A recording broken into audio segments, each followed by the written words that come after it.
suppose. What I want to talk about this morning is why is it that some people don't get it? That is, why don't some people agree with what we believe? Now, when we ask this question, what we also have to ask in the midst of the discussion is, why is it that we don't get it? Why is it that sometimes we don't see the truth on certain subjects? Maybe on subjects we're not even aware about, you see. So what we're going to be talking about this morning is bias. And this is biases that every single person has. And these biases keep us from seeing things the way that other people see things, but it also keeps other people from seeing the way that we see things. Because whenever we talk about church or prophecy or the nature of God or any of those sorts of things, sometimes it can become frustrating when we're discussing things with others because it doesn't matter how well we say it or what details we add or what details we exclude or whatever. It seems like we put forth our best effort, but regardless, at the end of the day, it seems like they don't see things the way that we see them, and it can become frustrating and confusing. Just this weekend, my family was in town Friday and Saturday to visit the baby. I kind of figured out that although they disfellowship me, they didn't disfellowship the baby, so they come down pretty often to see him. And my brother was telling me about a lesson that he's going through verse by verse of the Bible, and how in Acts chapter 15, he believes that Paul and James and Peter were sinning in Acts 15 by writing a letter saying that the Gentiles ought to abstain from things sacrificed to idols and things like that. And I said, well, why do you think that? Do you think that because of what Paul did in Acts 21 in relation to the offering there? And he said, yeah. And I realized that the reason why he took that position is because I had taught that there were still Jewish believers keeping the law up until the fall of the temple. And so in order to answer that, he took this kind of odd view on Acts 15 in relation to the letter that the apostles put out there to the Gentile believers, that they weren't to keep the law, but they were to abstain from certain things. And the reason why he said that also is because of Paul in 1 Corinthians 8 apparently contradicting the letter that was written in Acts 15.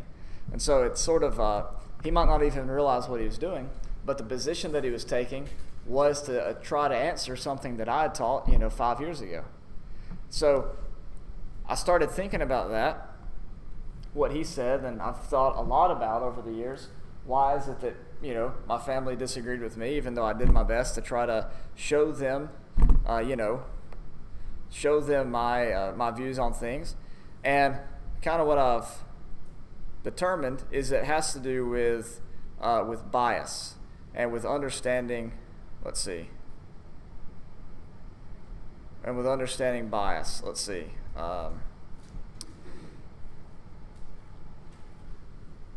Trying to, for some reason it's not want to open up like I had planned on it opening up. But I got together a list here of various biases, and I got them from I got them from a friend of mine has done a lot of work in psychology and things like that, and he provided me with the list. Hang on just a second here. Let me see. Let me call Laura. She can fix this for me.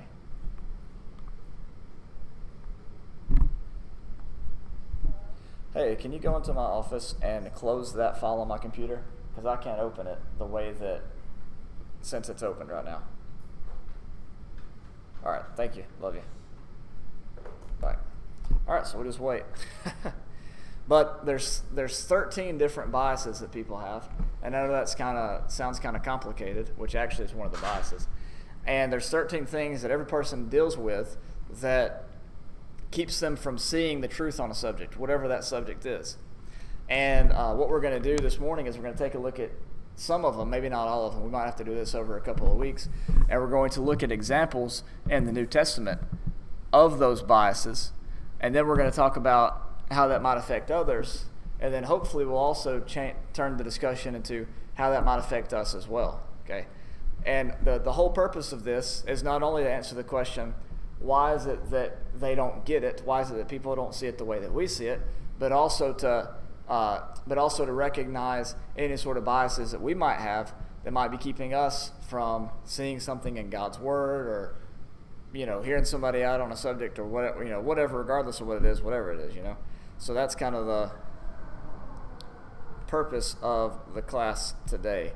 And that is if it can open. If it can't open, then what am I supposed to do? Because that's where the list is. So let's see.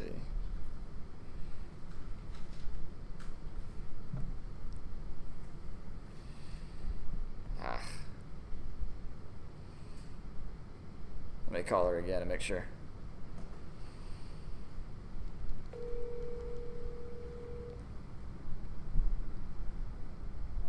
Hey, did you close it? Okay. It's taking us. Well, for some reason it's not opening up. So, I guess I just won't be able to use it. That's okay. I don't know what else to tell you to do. Okay. All right. Bye bye. Well, let me see. Let me try this another way. That's a bummer. I don't know what the deal with that is.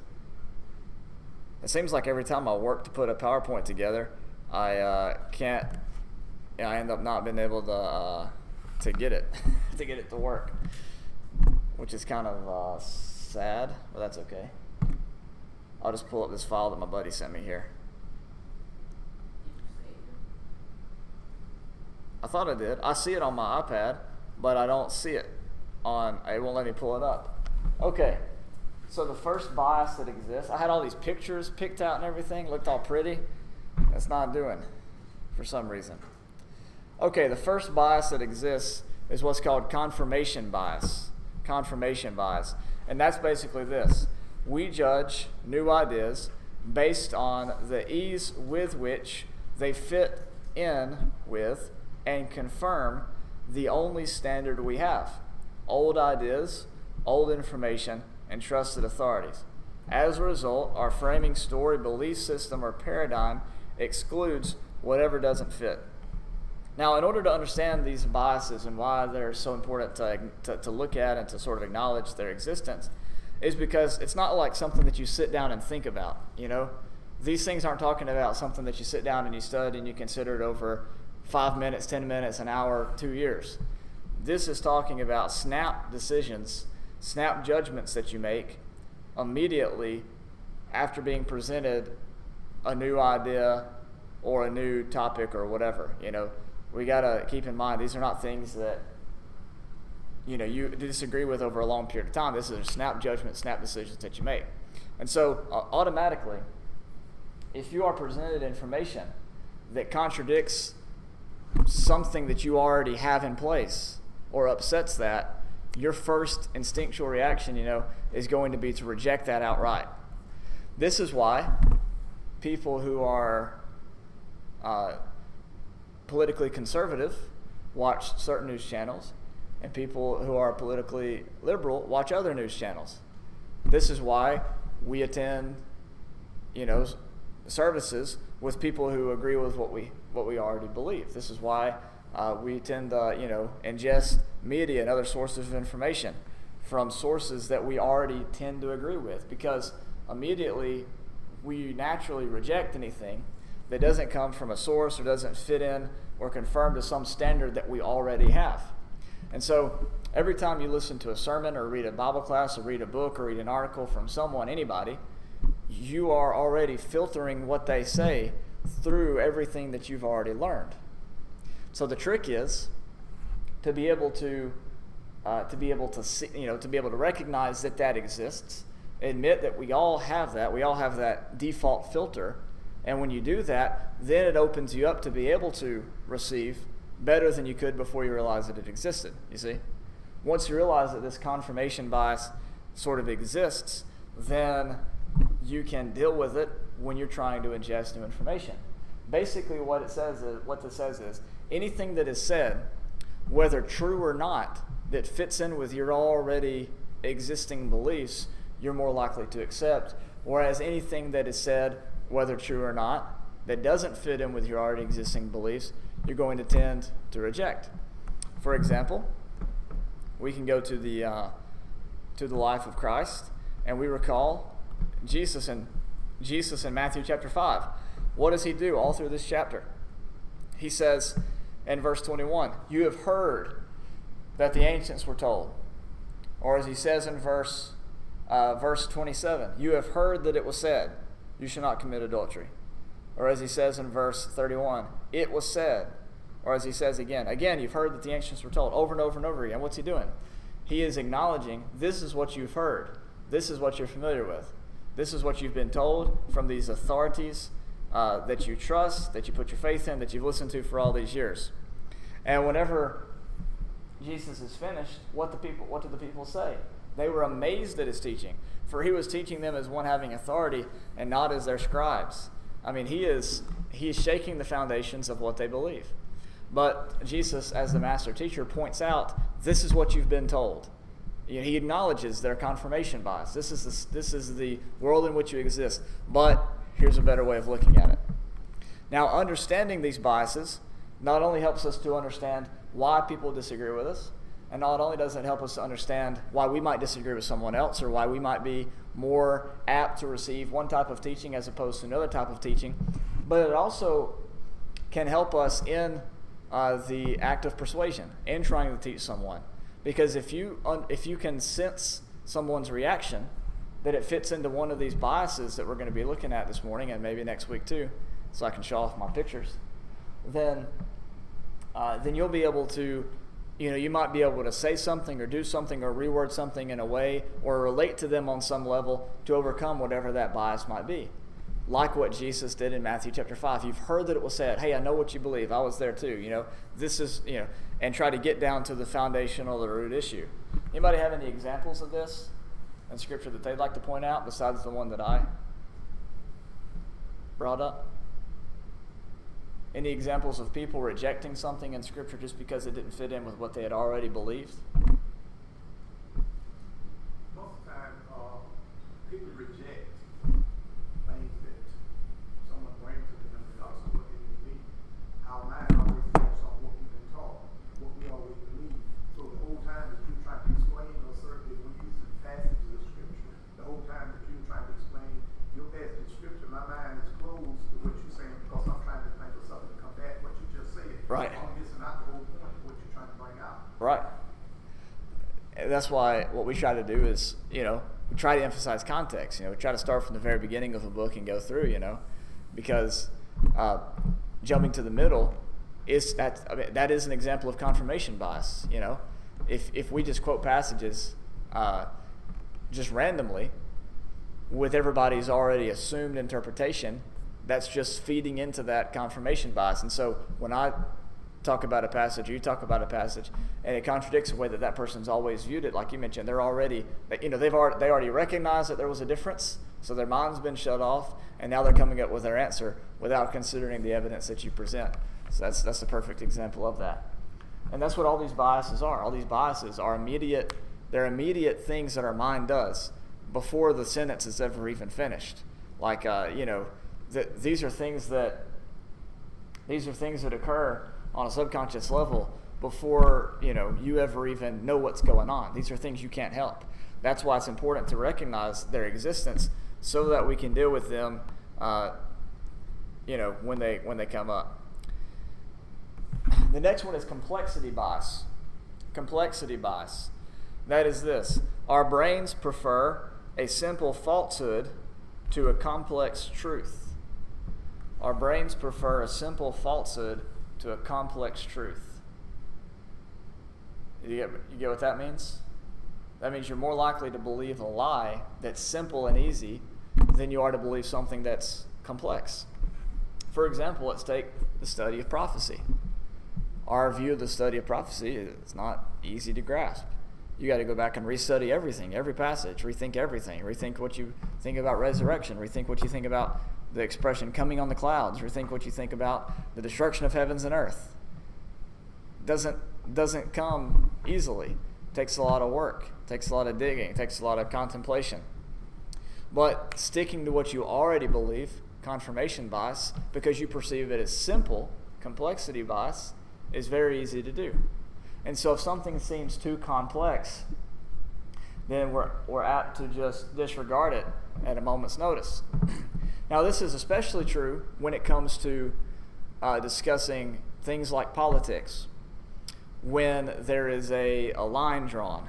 So, for example, a lot of humans like this. Oh, let's see. Well, never mind. All the technology is messing up today. They like good, evil, black, white, Democrat, Republican, conservative, liberal, right? American, foreigner. We like to split everything up into two categories, a left category and a right category. But is that how the world really operates? We know that it's a spectrum, right? Some people have views. Look at that, the TV cuts off now. What is the luck this morning?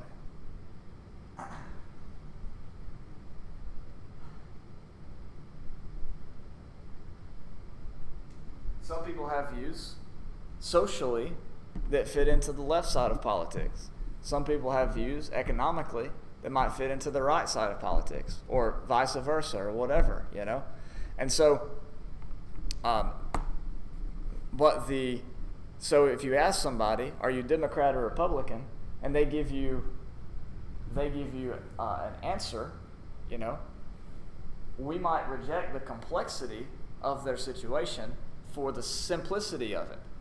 Okay, well, you go for Florida State, so you're bad, and you go for Florida, so you're good. Or you go for Florida, so you're bad, and you go for Florida State, so you're good. We love that dualistic, black and white, good and evil, Republican, Democrat sort of thinking.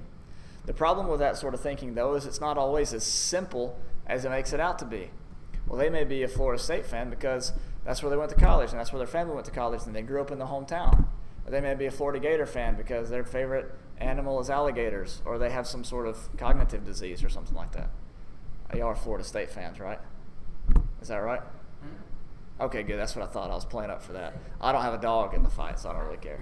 But the point is there's oftentimes it's not as simple as yes or no, or left or right.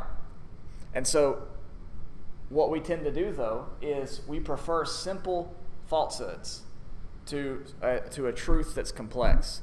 You might even heard that if you're studying the Bible with somebody and you want to go to another passage to kind of show the context of it, to say, no, just tell me what it means. Just tell me what it says. You heard that before?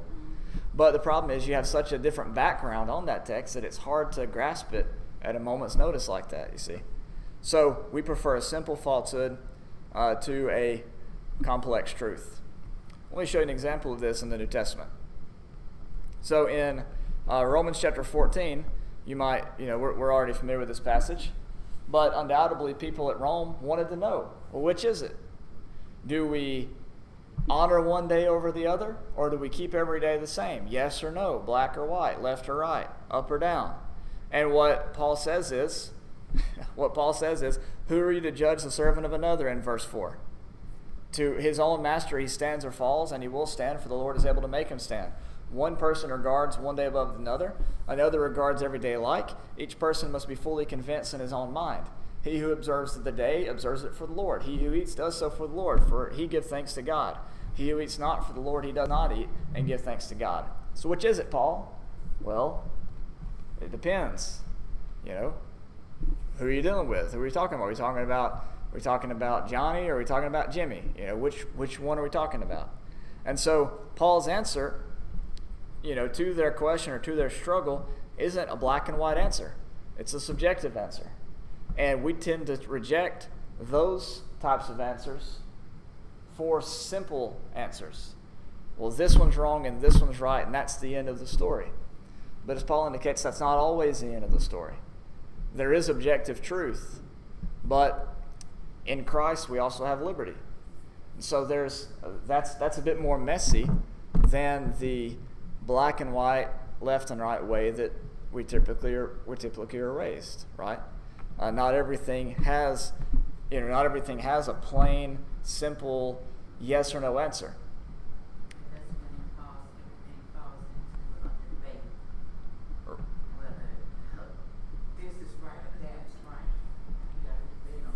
Right.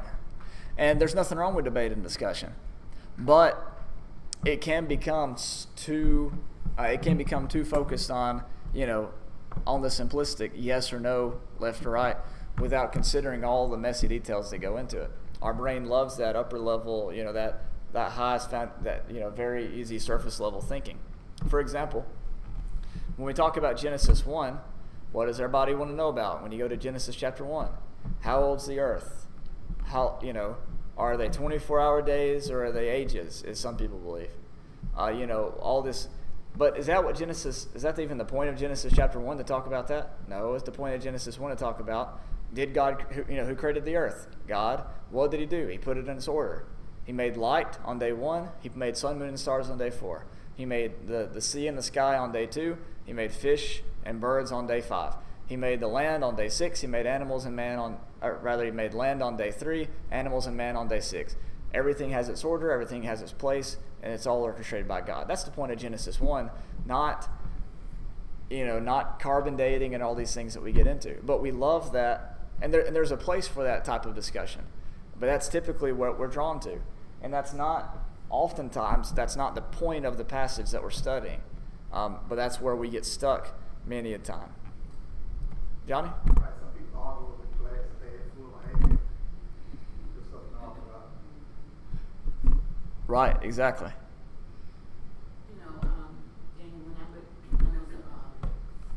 supervisor at GPS with the hospital, Right. they gave us a book and they said, this is your handbook, this is the rules. And so I had another supervisor that promoted me. She said, let me tell you something. These rules that we have here, she said, yeah, the rules are here. But she said it all depends on how you use the rules. You Right. can take those same rules and you can change those rules around. Well, a lot of people will say that that's wrong for them to do. But you can take that handbook, if you know how to use it, you can take that handbook and you can do anything you want to do. Right. You know how to change it around. We've talked about how the Bible's been used in times past to justify different types of injustice. Now, one of the things that kind of goes along with that, Zelda, that falls into that complexity bias is, when you're with a child, don't touch the knife. Don't touch the stove. But what happens when they're 5 years older than they are now? Well, here's how you touch the knife. Here's how you touch this. Here's how you can work with the stove, and that's that moves beyond simple yes or no, but how do you interact with it? And that's basically what humanity did, right? We start with the Garden of Eden. Very simple. Don't touch. Don't eat. Do eat, do touch. And then you get on in the Bible to the law. And the law is very much the same way. Do touch, don't touch, but 613 of them. 613 do touches, don't touches.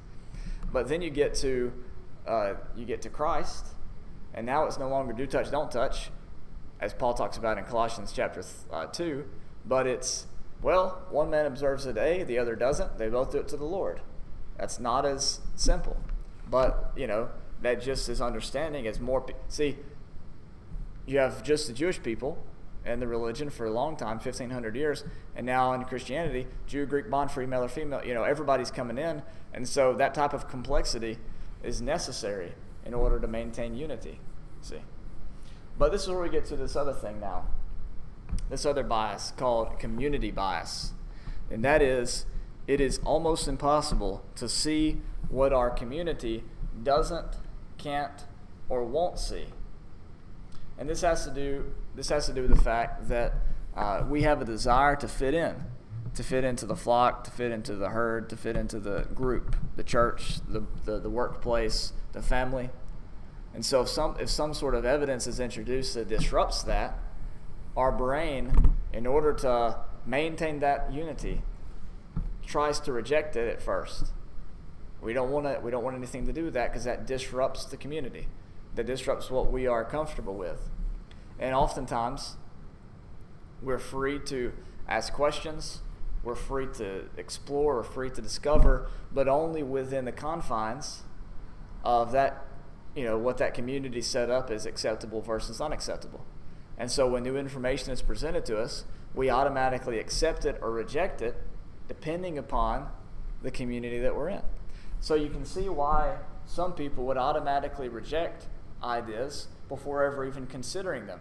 If it contradicts things that they've always heard, if it's more complex, if it disregards what their community teaches, you see? So all these biases are important to understand because we can get caught up in them as well. The ultimate example of this, I think, is whenever Jesus is being crucified, you have the crowds of people follow Jesus' whole ministry. And then what do they say at the very end? Crucify him, crucify him. At the end of the day, they're part of that community. And when the decision comes to follow Christ to death or fall in line with the crowd and say crucify him, the choice is clear. And so oftentimes we might do the same thing. It's impossible to see what our community doesn't, can't, or won't see. Or I should say it's almost impossible. And the people that do try to see what their community doesn't, can, or won't, what happens to them? They no longer have a community. Or at least they lose that community and have to go find another.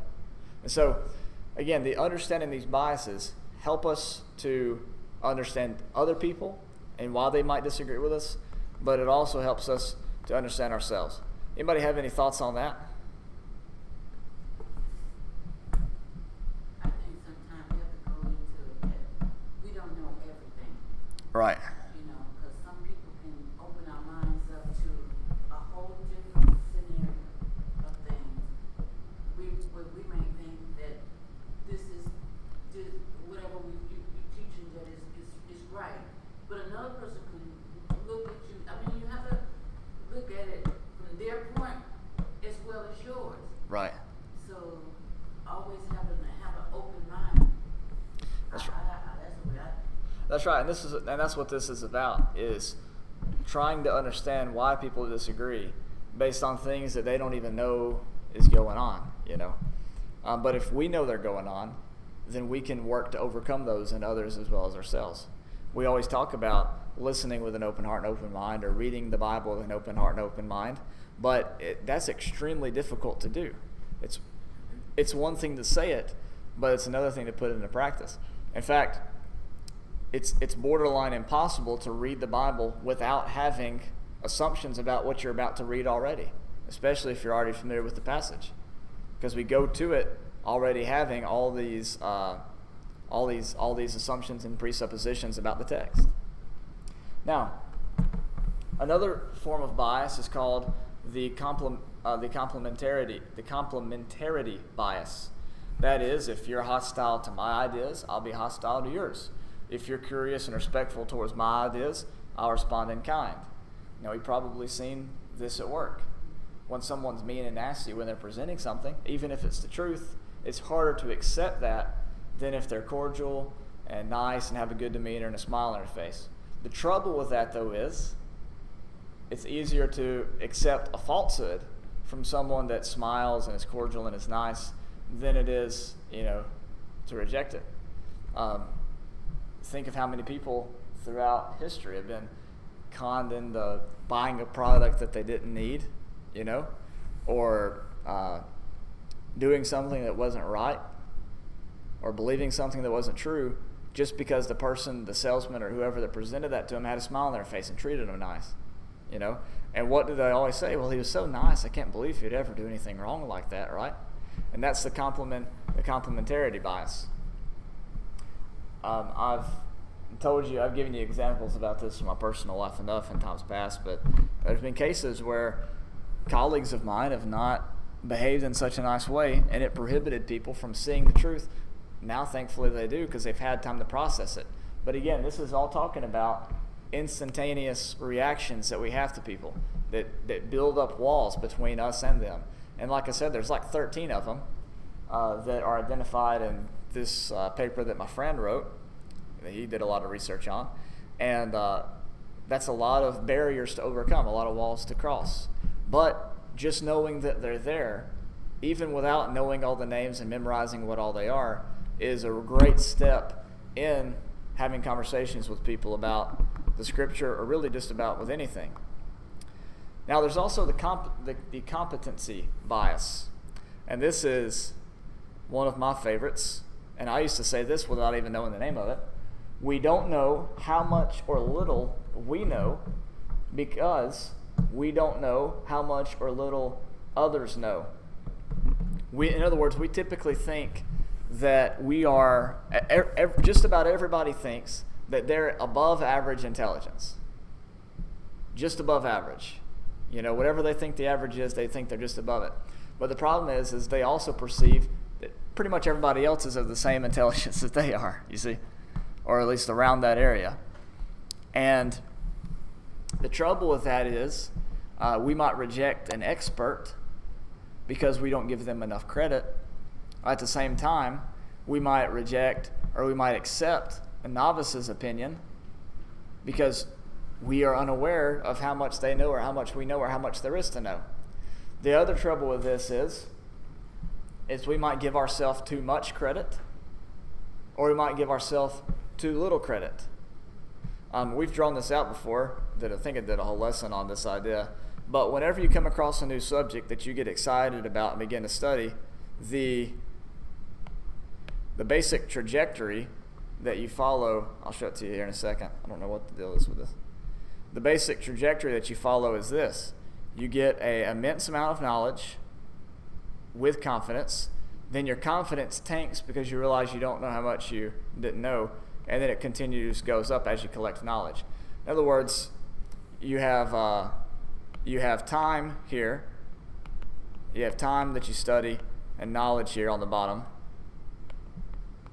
And then you have confidence here. We learn something about a subject, and so our confidence soars. And then we quickly realize, if we continue to study, just how much we don't know, and we get down in this part, and we feel like we're imposters, like we don't really know anything at all. But then slowly, as we study and as we learn more, we grow it more and more. The issue is, it's incredibly difficult to identify where we are on this chart. And that can lead to us overestimating ourselves, underestimating ourselves, and also doing the same with others. Do what? And typically you can lose your whole audience when you go to try to present something and you want to talk over people saying that, well, I know all of this stuff and I'm using these big enticing words and you just don't lost your whole audience. Right. Well, another person would come in and drop down to the people level. They gain the whole crowd right there because the other person is trying to talk over and use these big words. Nobody don't know what in the world they're talking about. Right. And then this other small person come in, they gain the whole audience with the words they understand. People understand. One of the examples of this that I can think of in the gospel accounts is the apostles, especially Peter, on multiple occasions. When you have the children that want to come to him, and they got this boost of confidence, and they reject the children from coming. And they don't get it. They didn't realize how much it was that they didn't know. They thought that they were the authorities on things at that point. You have situations where they weren't able to heal certain individuals that were demon-possessed. Their confidence was there, but there was things that they lacked. And Jesus understood this a lot. And you recall how in John chapter 16, Jesus says, what do he say? I have many things to tell you, but what? But you can't bear it now. And this is going to get into what we're talking about here. All these are interconnected and even overlap some. But there's some things that people simply can't understand where they are right now. And the way that I've described this before is if you have if you're writing a journal, for example, about what a road looks like, you have the little road here, and you have a hill, and there it goes. And on this side of the road, you've got a bunch of trees. You got a bunch of trees here. And on this side of the road, you got a lake. On this side of the hill, you have a lake and maybe a stream. Well, you can be describing the trees here on this side. You can be describing the trees here on this side. And somebody already over here on this side, he's already seen the trees, but he's also seen this lake, and he's telling you about the beautiful lake that's on this road.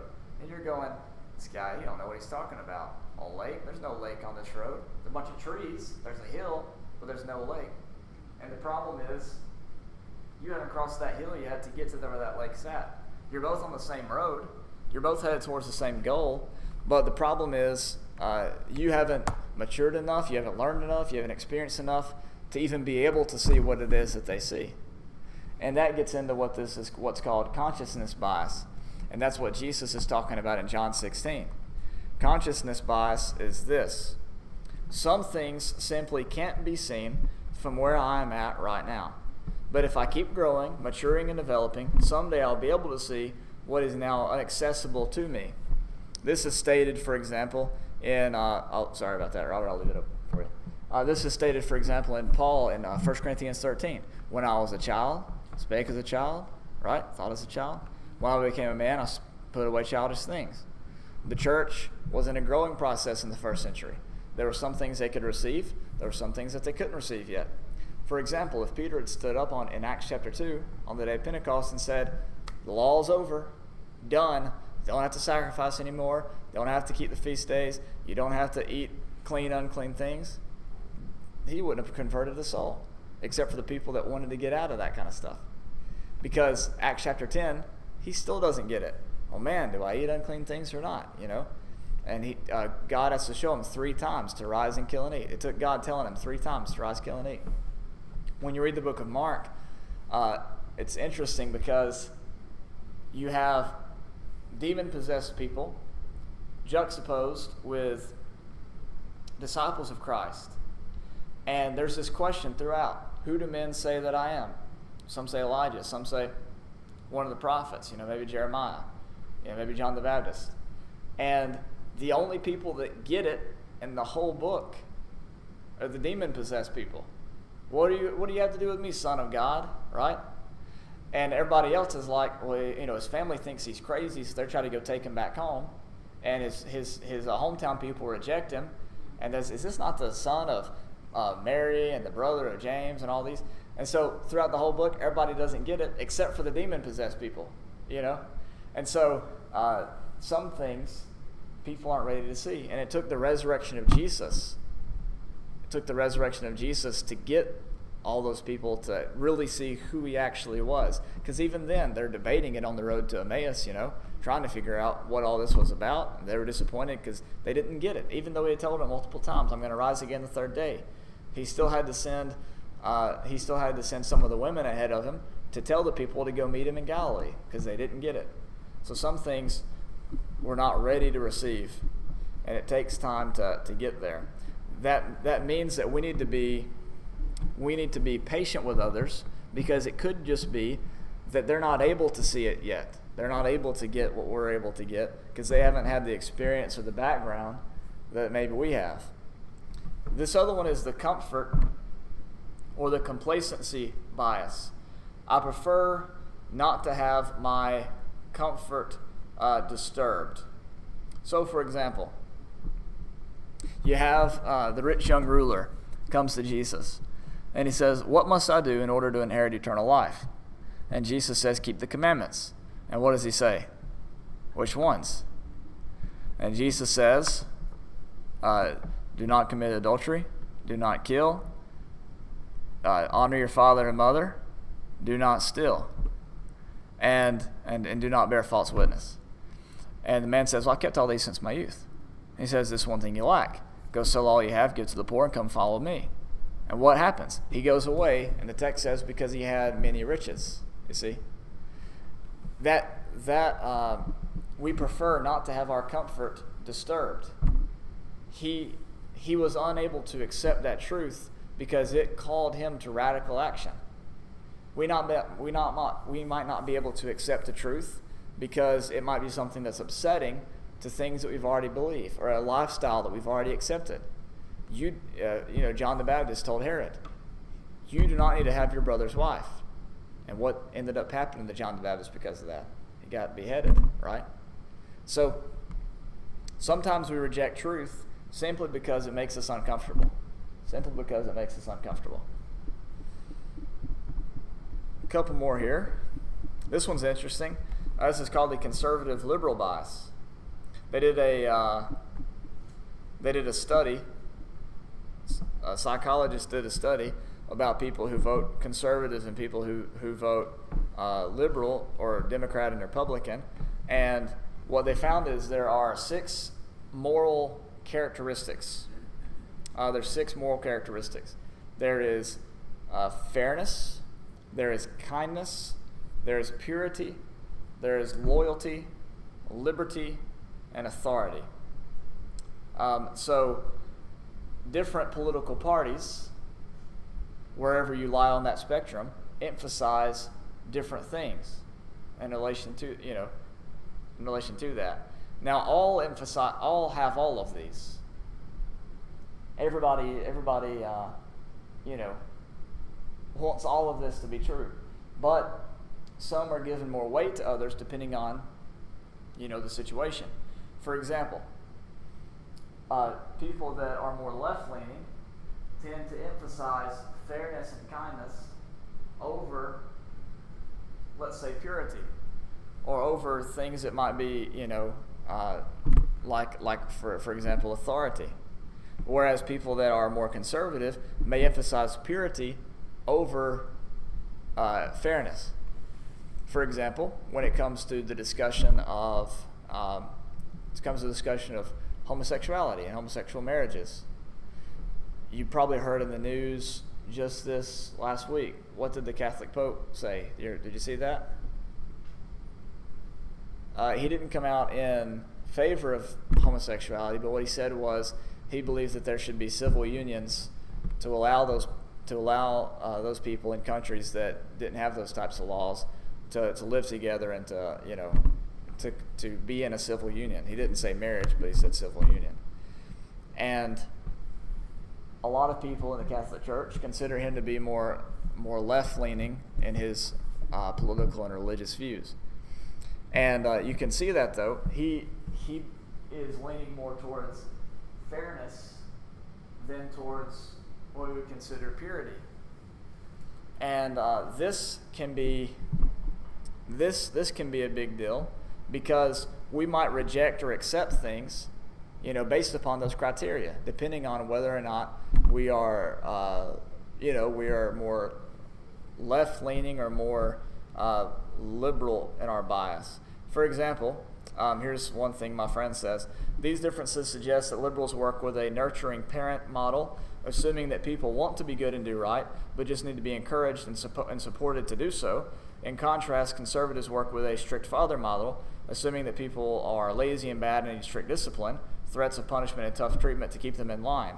Taken together, these insights point to conservative liberal bias. So, for example, in the discussion of, should, like universal health care or universal basic income or something like that, someone who's more liberal leaning in social policies may say, well, yeah, these people want to do right, but they can't get a job, and so these sorts of things should be provided to them by the government. Whereas people with more conservative leaning policies may say, well, these people, they're just lazy, they just want handouts, might use that type of language. And so those types of biases may affect us. Let's move on to the next one, confidence bias. I'm attracted to confidence, even if it's false. Often prefer the bold lie to the hesitant truth. That's really where you get into sales, salesmen and things like that. A lot of salesmen will just lie to you in order to get you to buy whatever product they're trying to pitch. But we're attracted to boldness, to confidence. Think about this. Again, regardless of your political leanings, you could see this. Which of the two candidates that we're having to vote for now presents himself as more confident and bold? Trump. What do people often talk about when they talk about Joe Biden? Well, let's talk about his speech. What does he do? What does he have a problem with? Stuttering. Yeah. Stuttering, right? And so people who have since we have confidence bias, a lot of people want to emphasize the difference between the two based upon that. But you can see the fallacy in that, because even Paul said that he wasn't a good public speaker, right? And so just because someone is a good public speaker or appears to have confidence doesn't mean that they have truth. But typically, we tend to gravitate towards those who show confidence versus those who might be more hesitant or might not be as well-spoken or whatever. Another one is, we'll kind of move through these pretty quickly. Another one of these is catastrophe bias. I remember dramatic catastrophes, but don't notice gradual decline or improvement. All right? Oh man, this one's real relevant to us today. Do you remember? Yeah, of course you do. We all do. I remember where I was, and I was only 9 or 10 years old, I was only 8 or 9 years old. Where were you on 9/11? The doctor's office. Anybody else? Where were you on 9/11? Where? I was in the library checking out a book, and they were watching it on the TV. When I got back to class, our third grade teacher said, "You're not going to get the importance of this, but you're going to remember it the rest of your life." And I remember that very clearly in my mind that day. It was very solemn. I think we were even sent home from school early, if I remember right.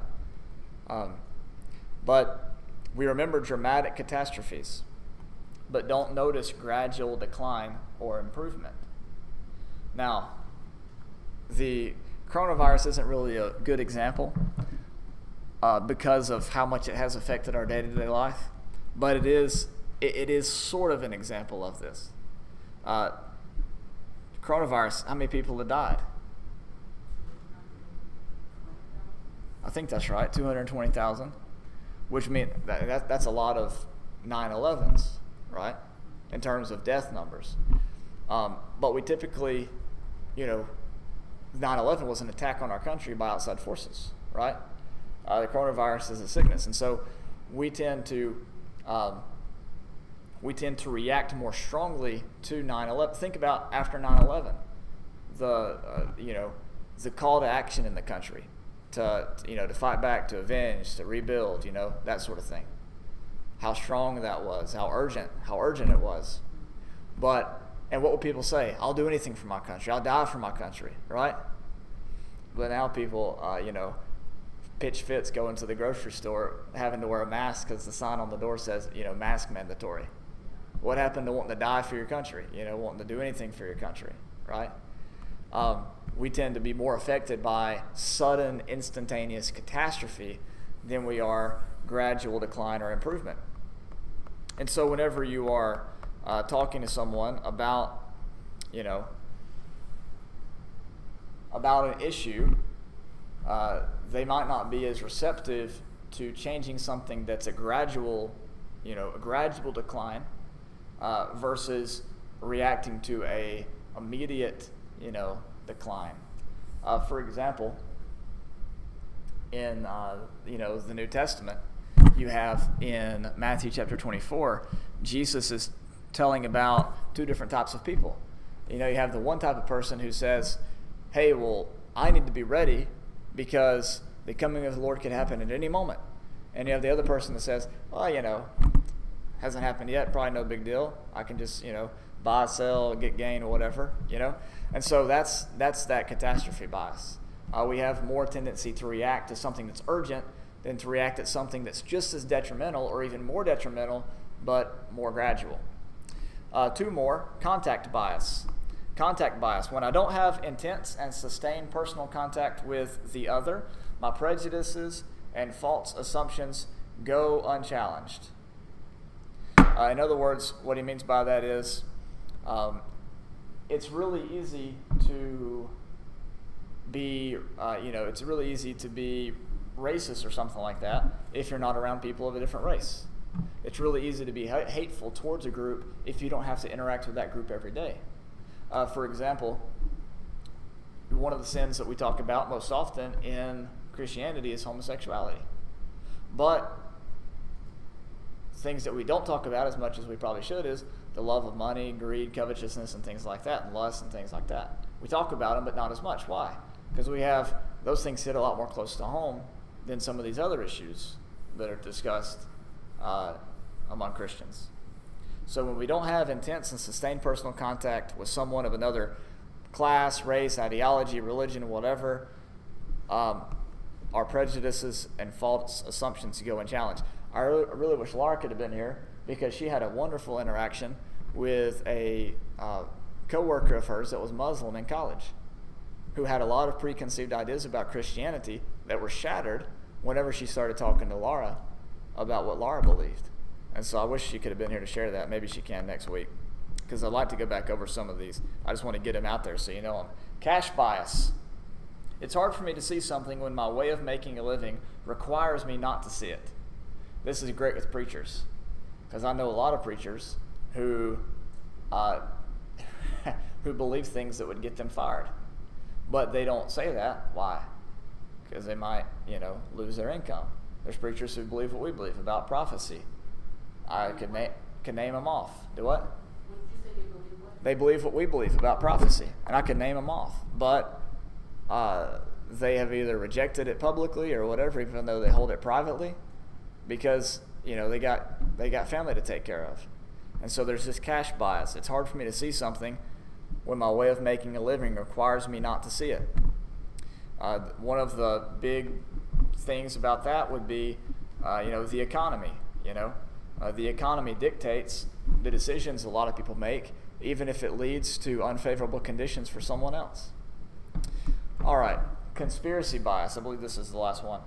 Under stress or shame, our brains are attracted to stories that relieve us, exonerate us, and portray us as innocent victims of malicious conspirators. In other words, in situations where, we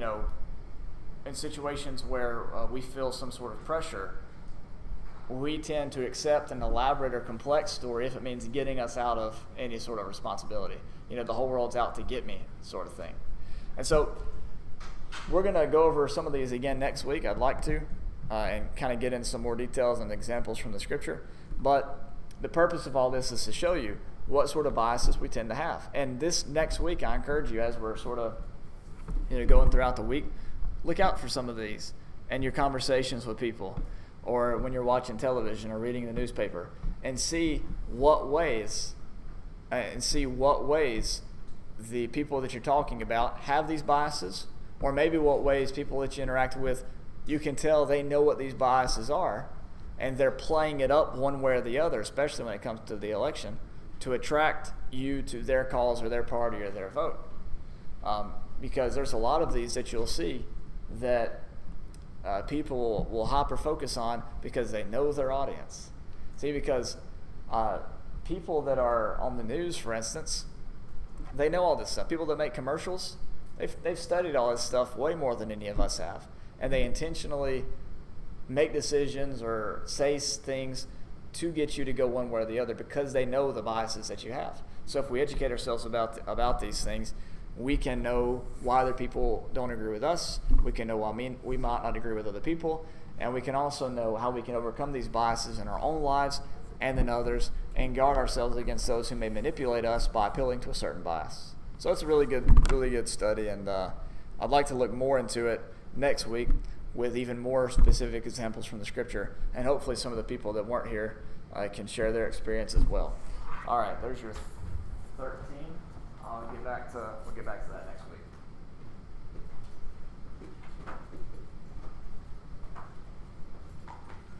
Good morning. Good morning. I thought y'all was still in class. I ain't sitting there. Well,